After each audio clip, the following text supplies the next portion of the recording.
Don't miss it this Thursday at 8 p.m. on CVM TV. We in this together. You are not alone. The time by Sagicor is 7 p.m. CVM News at 7 Headlines Thursday, brought to you by Guardian Life. Live secure, live easy.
Tonight in CVM News at 7, charged SSP Wayne Cameron charged for alleged financial irregularities.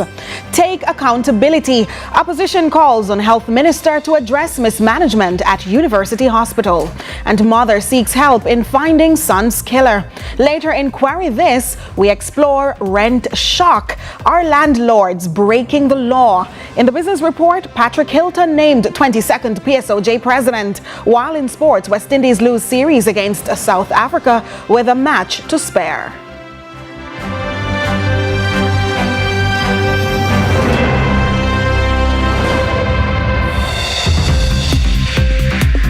CVM News at 7 Headlines Thursday, brought to you by Guardian Life. Live secure, live easy. Should critical illness strike? Don't let worry fill your head. Say hello to happiness and goodbye to worry with Guardian Life's new Ultimate Provider Plan. Secure your medical expenses in the event of critical illness ahead of time, while benefiting from our investment portfolio and so much more. Give yourself and your family the peace of mind you deserve with Guardian Life's new Ultimate Provider Plan today. And live secure, live easy.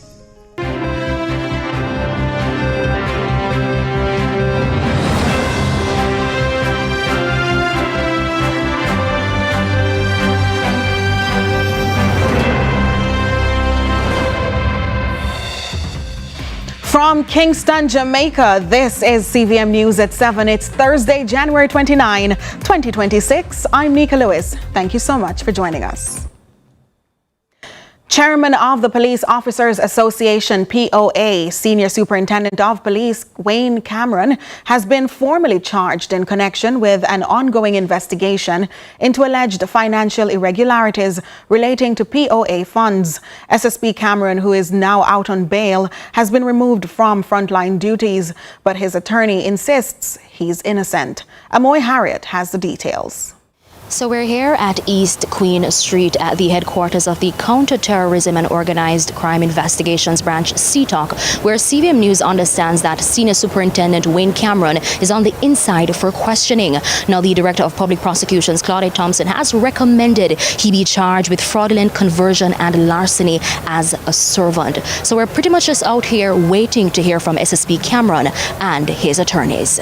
The controversy surrounding the embattled SSP Cameron, who was last year removed as chairman of the Police Officers Association, POA, has taken a more serious and dramatic turn. Following the DPP's recommendation, SSP Cameron is charged for allegedly mishandling the POA funds. The charges: 5 counts of fraudulent conversion, 6 counts of larceny as a servant. This follows a question and answer session in the presence of his attorney at CTOC on Thursday. Now, fraudulent conversion is using money or property that was trusted to you for your own benefit instead of for its intended purpose. And larceny as a servant is stealing from your employer using your position of trust. His attorney, Matthew Hyatt, says Cameron is innocent and denies all allegations against him.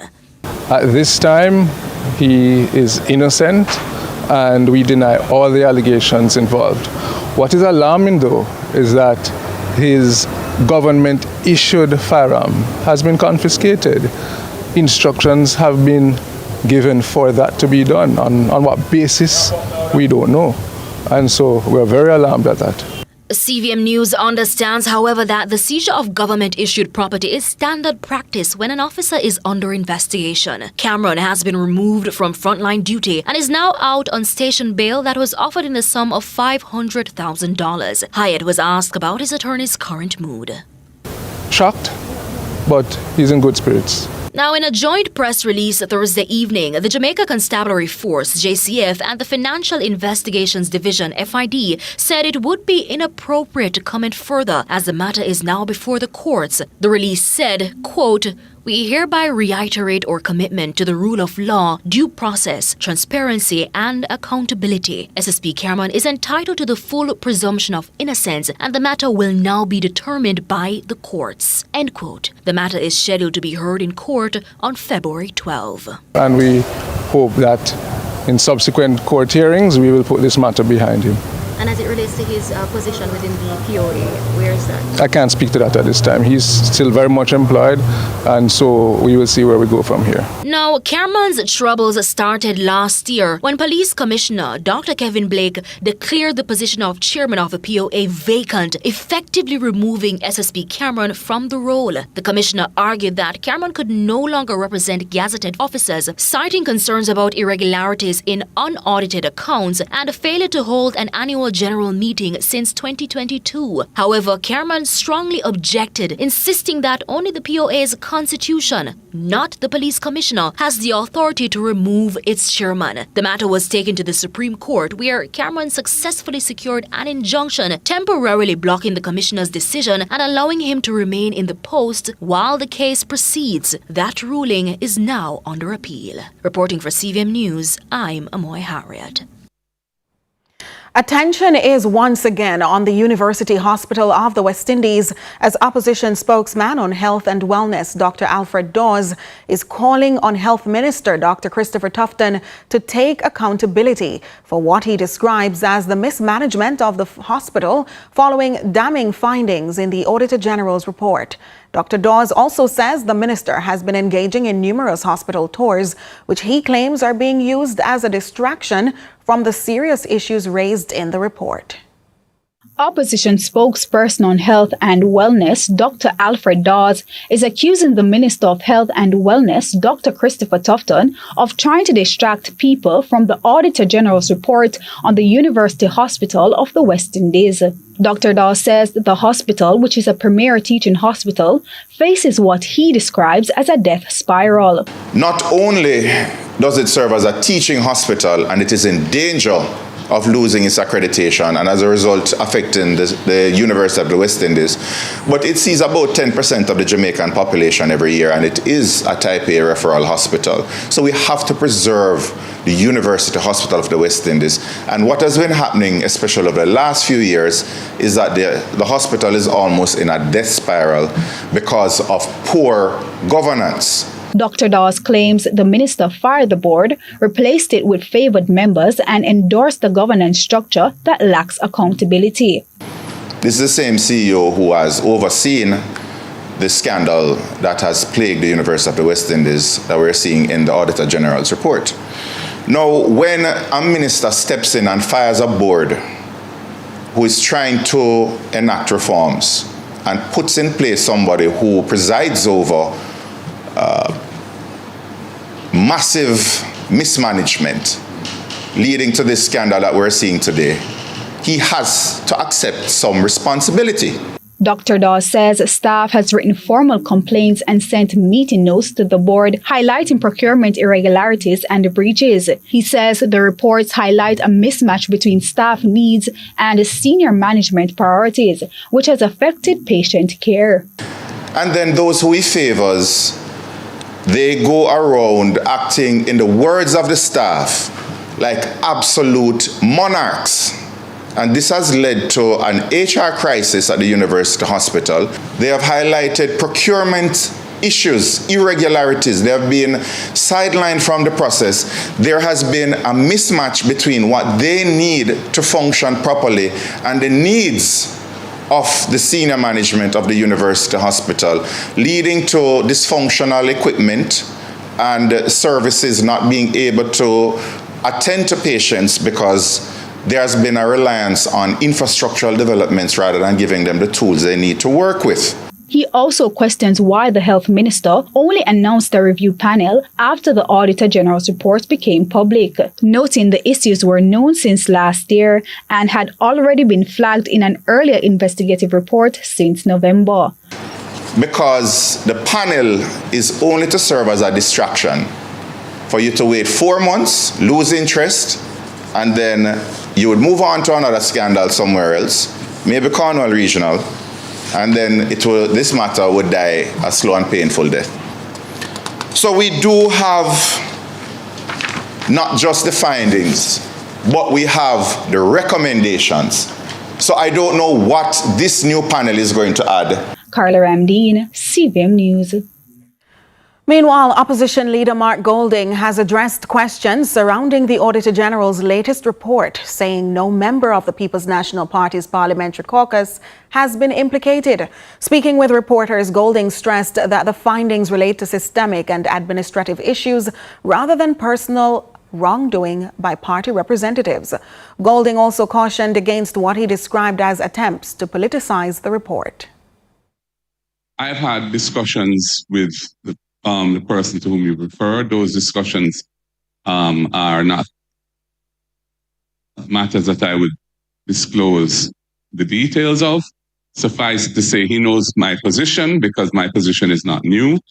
And he agrees with my position that, the chips must fall where they lie if there's anything in any kind of allegation. But at this juncture, he has maintained that he has done nothing wrong. And I have no reason to doubt that because I haven't seen any official investigation, any official report suggesting otherwise. And I'm not prepared to engage in any speculative chase after any individual, which is just based on rumor or based on conjecture or based on information, the source of which we have no knowledge of. More CVM News at 7 in just a moment.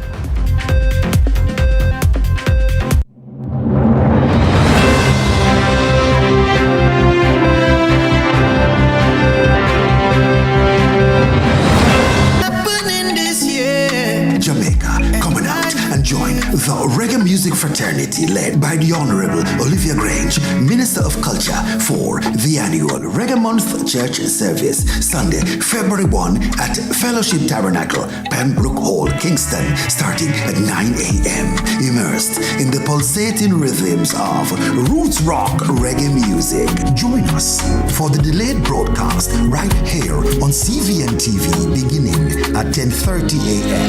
I'm still here, I'm still here, yeah. Never would have made it this far, but look where we are. The National Rural School Bus Program is getting smarter. With your child's student ID card, parents receive real-time notifications every time they board or exit the bus. Each card is unique and securely linked to the Ministry of Education, Skills, Youth, and Information database. Tap on, tap off, and parents stay updated instantly. So, how do you register?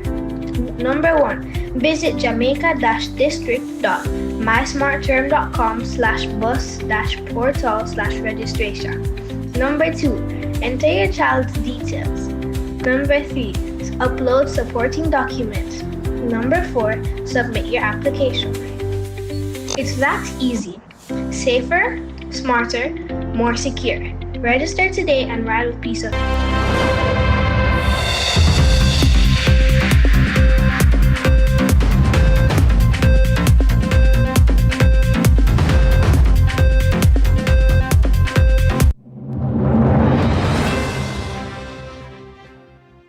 Thanks so much for staying with us. Still in the local segment, Jamaica's public health system is under mounting pressure with hospitals facing overcrowding and infrastructure challenges. Health Minister Dr. Christopher Tufton spoke on CVM TV's Sunrise this morning about the urgent issues and steps being taken to address them. More in this report. Hospitals across Jamaica are buckling under unprecedented patient numbers, with emergency and accident wards struggling to cope. Aging infrastructure and critical repairs are adding to the pressure on an already stretched public health system. According to the Minister of Health and Wellness, Dr. Christopher Tufton, infrastructure challenges, including ventilation systems repairs, have compounded the problem. The context is important, and health is a moving target in terms of demands versus supply. The government has made a lot of progress in over the years in terms of adding bed capacity, improving health centers, improving hospitals, but the sick profile of the population is a real challenge. And then when you have outlier events, as you had with Melissa, or COVID for that matter, then it clearly creates a significant stress on the system. The minister further notes that the impact of Hurricane Melissa has left key facilities and resources out of commission. What you saw in Montego Bay at Cornwall with some nurses, yes, and the doctors protesting, yes. They had over 100 persons in the A&E, yes, but we had over 200 beds out of service because of the hurricane. So while they are trying their best, the contractors are on the site trying to build back. So we're seeing more beds come back on stream, and that means that there will be a easing of the pressure in the A&Es. Dr. Tufton adds that compared to previous years, significant progress has been made in the sector. I mean, take the medication regime, for example. Last year we wrote 3 million prescriptions. In 2016 we wrote less than 1 million. We have more doctors and more nurses in the system to the extent that we can find them, because the specialist doctors are scarce. Right. But we have to reconcile people's lifestyle, what they eat, their environment, their exercise regime, and the demands on the system. The landscape of engineering education is undergoing a profound transformation. The Ministry of Education, Youth and Information has declared January 25 to 31 as National STEAM Education Week. As students continue to rise from the wreckage of recent disasters, this new era of learning seeks to re-engineer the way future engineers are inspired to rebuild a more resilient and innovative future. Crystal Williams has this report. country marks National STEAM Education Week, President-elect of the Jamaica Institution of Engineers, Dr. Layton Ellis, is sounding an urgent warning that the transformation being promoted may be far slower than expected. He is cautioning that a shortage in the technical workforce threatens to undermine momentum, even as high-profile initiatives roll out. One of the big issues we have is the teacher training that must tie in this entire pipeline and the institutional capacity in order to take that on. Do we have the workforce? Do we have the physical space in order to make this transformation? And sometimes that's what's lacking. So they will hear the talk, but they don't know if they will have the support that is necessary to bring about the action in the timely fashion that is needed. Dr. Ellis believes that rather than rewarding the mere regurgitation of correctness, engineering students should be trained to find real-life solutions to real-life problems, much like the natural disaster they most recently survived. He also emphasizes the importance of teamwork across multiple industries. First, we have to develop the problem. And that's a big issue. For many times for the students, the problem is already given, and they are just working towards that define the solution. A big part of it is problem-based and project-based learning. And so having experienced the problem of a hurricane that may bring in flooding, that may bring in drought, that may bring in all the other issues that come along with it. Having lived that experience, you're in a better position now to look at the problem and be able to derive solutions to that problem. Dr. Ellis reiterates the need for support when driving these initiatives. He compares the experience of Jamaican students to those he has witnessed in other countries, where practical science fairs are a lot more sustained by government and tech companies. He believes Jamaican students would thrive with this same subsistence. I believe that the students are in a position to come up with ideas that could then influence policy, which would then influence practice in some way as well. So I think we need to give them the room and the latitude by which to be able to experience and explore all the different aspects of creativity. And we might be surprised. The future may be very bright because of the work that they have done. Crystal Williams reporting for CVM News. The search continues for Christopher Comrie, wanted for the stabbing death of 30-year-old forklift operator Trevor Irving, also known as Nigel, in Portmore, St. Catherine last year. Irving's mother has since offered a $100,000 reward for information leading to Comrie's arrest, while urging the public to help bring him to justice. Forklift operator 30-year-old Trevor Irving of Waterford, St. Catherine, was laid to rest under the tear-filled eyes of his mother and other loved ones last December. Irving will never have the joy of experiencing fatherhood, nor the gift of a long, fulfilling life after he perished allegedly at the hands of a common-law relative in his family home. And it is so painful to know that someone take your child innocently, stab him multiple times and slit his throat, and still out there walking. Life is not the same for me and my family. Also, my daughter, she and him is like a twin. And each day we cry, it hurts so bad. And while he rests now, those left behind struggle, living as fragments of themselves. His mother told CVM News her pain is compounded by the fact that her son's killer is still at large. Please, to help me and the police catch Christopher Augustus Comrie, a.k.a. known as Cooley. Please, he's featuring at Harborview, Linstead, is all over. Please don't hide him. Don't let this monster take another life. Please, life is not the same without my son, my one son he took away from me. And despite the words of comfort from many around them, life will never be the same for those who knew him best. Their pain lingers in his absence. Please, I'm pleading to us. Help me get this monster that is walking around said where while my son is under the dirt. Please, please, please. On the other hand, Comrie remains a wanted man by the St. Catherine South Police. It's hoped that with the introduction of a $100,000 reward, more Jamaicans will be inclined to tell the authorities what they know that could help them apprehend the suspect. For many tenants, rising rent is becoming an uncomfortable reality. But when a landlord announces a 25% increase, questions of legality quickly arise. Tonight in Query This, Akeem Art examines what the Rent Restriction Act really says and what tenants can do when they believe the law is being broken. Here now is Query This.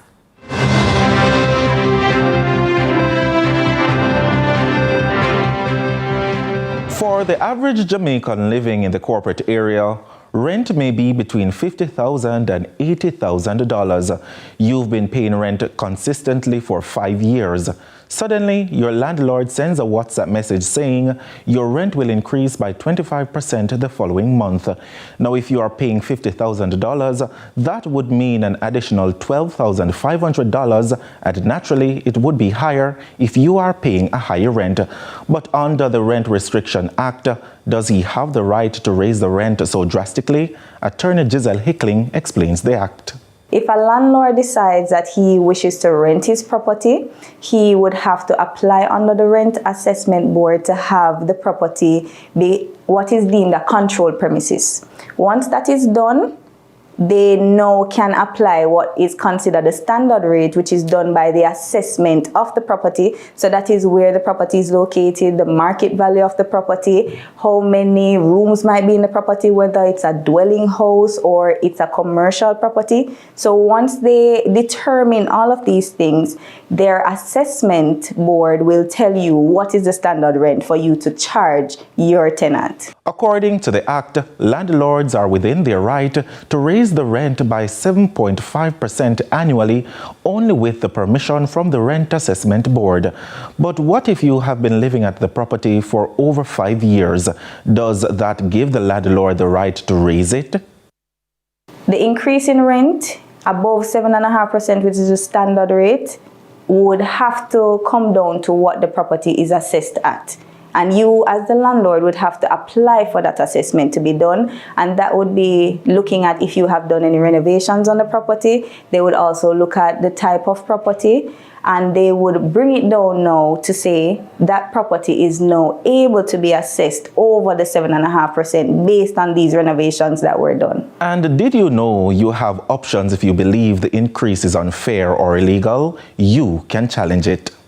So if a tenant deems the rent that they're being charged to be over the market value, then they can lodge a complaint to the Rent Assessment Board to have them look into the matter. If a tenant refuses to pay the excess that the landlord is charging them, they would not be deemed to be in arrears.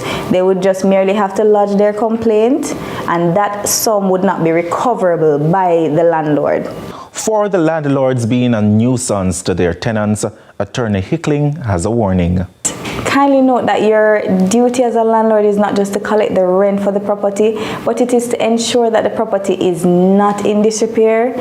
Please pay your property taxes and do not be a nuisance to your tenants. As rent pressures continue to mount, tenants, know your rights. That's all the time we have for Query This tonight. Remember, if you have a legal dilemma or concern you would like to query, send an email to aart@cvmtv.com. I am Akeem Art. See you next week on Query This.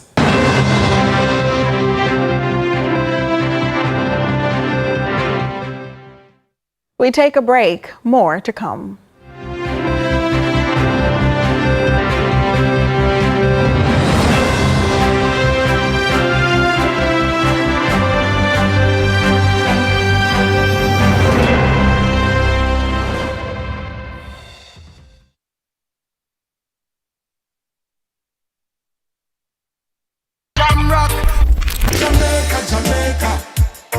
Reggae nice and it make ya. It is such a joy to be here this evening with you at the 2025 Hummingbird Gala. The American Friends of Jamaica presents its Hummingbird Gala, honoring Joseph Joe Bogdanovich and Jason Hensel. We're celebrating business leaders. We are celebrating public servants, philanthropists. Don't Don't miss it this Thursday at 8 p.m. on CVM TV. Something good gonna happen in this year. Jamaica, coming out and join the Reggae Music Fraternity led by the Honorable Olivia Grange, Minister of Culture, for the annual Reggae Month Church Service, Sunday, February 1 at Fellowship Tabernacle, Pembroke Hall, Kingston, starting at 9 a.m. Immersed in the pulsating rhythms of roots rock reggae music. Join us for the delayed broadcast right here on CVM TV beginning at 10:30 a.m. I'm still here. I'm still here. Yeah. Never would have made it. But look where we are. Do you recognize the signs of dengue? Look out for these symptoms: high fever, severe headaches, joint and muscle pain, skin rash, nausea, and pain behind the eyes. If you experience these symptoms, rest, stay hydrated, and take paracetamol for pain relief. If symptoms persist beyond 3 days or worsen, such as persistent vomiting, severe abdominal pain, or difficulty breathing, seek medical attention immediately. Early treatment can save lives. Know the signs, act fast, together we can beat dengue. This message is brought to you by the Ministry of Health and Wellness and PAHO.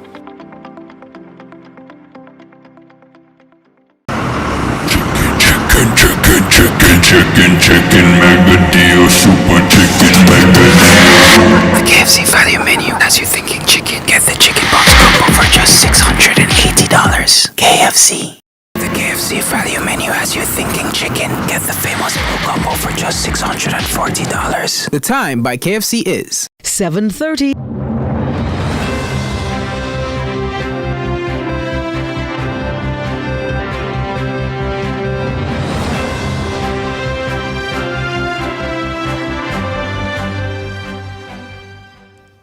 Welcome back. It's now time for the Business Report with Joel Crosskill.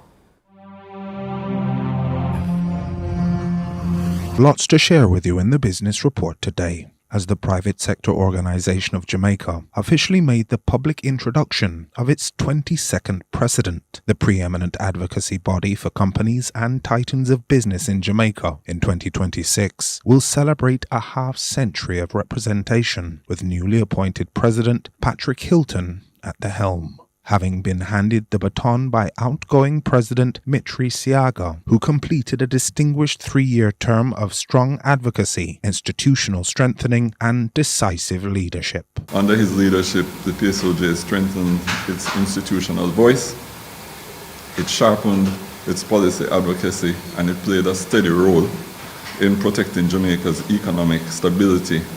And this was during a period when discipline really mattered, right? We know where we're coming from, and we know what we have achieved today. The 51-member council of the PSOJ has also elevated an additional 3 individuals to the post of Vice President. Joanna Banks of Sagicor Group Jamaica, Matthew Lynn of Caribbean Boilers Group, and Mariam McIntosh Robinson, an individual member who will now be expected to enable the mandate of the incoming president. As president, right, I and the organization must speak honestly. We must speak forcefully for our members. We must reflect what Jamaican businesses are saying, what they need in order to invest, what they need in order to grow, what they need in order to create sustainable employment, and to play our role as responsible and productive agents in the development of our country.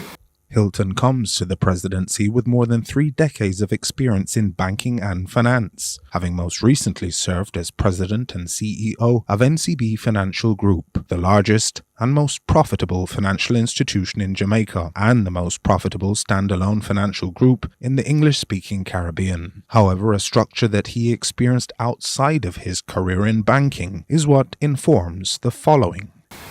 One idea that I have for the PSOJ is to advocate for a formal standing mechanism similar to EPOC, right?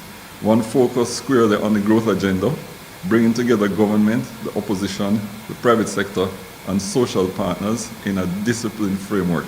Hilton reminds that the private sector's growth remains essential for Jamaica's broader national development ambitions. A key priority of my presidency will be determining how best we can participate in this growth conversation, and more importantly, how do we ensure that we collectively, all of us, achieve high levels of sustainable growth as a country. And aspiration is the main fuel for progress. It converts ordinary people into extraordinary achievers. If we want our businesses to grow, we have to scale. We have to have firms that expand regionally, globally, right? We have to move our exports from niche volumes, right? We have to have policies that regard growth and regard ambition, right? And not just regard, but also award them and award accomplishments. Some of which will become more likely if certain conditions are satisfied. We will push for a more intentional strategy and framework to leverage Jamaica's domestic champions, right? Companies already operating regionally and internationally to help to open doors, to share market access, to share insights and perspectives, and put together smaller producers into global value chains. And I think there is an opportunity for more and more individual entrepreneurs as well as companies to do the same thing, right? And to start to tap into not just regional markets. Our ambition goes beyond that, right? Not just the Caribbean, not just Latin and South America, but globally. A transformation that will undoubtedly benefit from the infusion of complementary technologies, including the broader acceptance of cashless transactions. I have seen the benefit of the reduction in the use of cash in many societies. Right? Cash is expensive, it is inefficient in a number of different ways. I'll tell you a secret, I don't have $1 on me right now. not even $1. It's a discussion Executive Director Sasha Vashiana Riley admits is being had in earnest within the PSOJ. What in some countries are day-to-day, mundane, run-of-the-mill transactions, but doing it within a framework that we can consider safe, trustworthy. And of course, that will lead to, persons feeling safe in terms of doing business on a day-to-day basis. And that was your business report. I'm Joel Crosskill.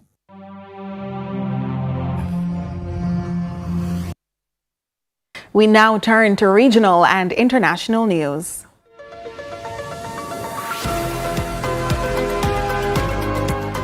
We start with news from the region. Barbados Prime Minister Mia Mottley has defended her government's record since taking office in 2018 and is asking Barbadians to give the Barbados Labour Party a third term when they go to the polls on February 11. Prime Minister Mottley points out that the government has modernized welfare legislation to reflect 21st century realities. More from CBC Barbados. Tonight as we speak, our debt in Barbados is 15 billion. Well, you would have to be a mujin to tell me that 15 is more than 18. Or Kelmanomics. And what is more, that $15 billion that we owe now in debt is in an economy that is about 15 billion in size. When we owed the 18 billion, the economy was smaller. It was only about 10 billion. Further afield, the UK's Prime Minister has ended nearly a decade-long diplomatic freeze with China, becoming the first British leader to visit Beijing since 2015. During talks with China's president, both leaders agreed to pursue a more stable and comprehensive strategic partnership with discussions focused on expanding cooperation in green energy, finance and healthcare. Al Jazeera has the details. China is a vital player on the global stage, and it's vital that we build a more sophisticated relationship. China is willing to develop a long-term, stable and comprehensive strategic partnership with Britain. Xi acknowledged the relationship has faced, in his words, twists and turns, but said both sides should rise above their differences. Those differences include British concerns over Chinese espionage and the jailing of UK national Jimmy Lai, a pro-democracy advocate and media tycoon in Hong Kong. Meanwhile, rescue efforts are underway for thousands in Mozambique as the country faces its worst flooding in a generation. Nearly 700,000 people have been affected since January 7, with more than 100 deaths reported and others still missing. We hear more from BBC News. Mozambique is facing its worst flooding in decades. Government resources are limited, and emergency shelters are running out of food. Entire villages were cut off after roads, bridges, and healthcare facilities collapsed.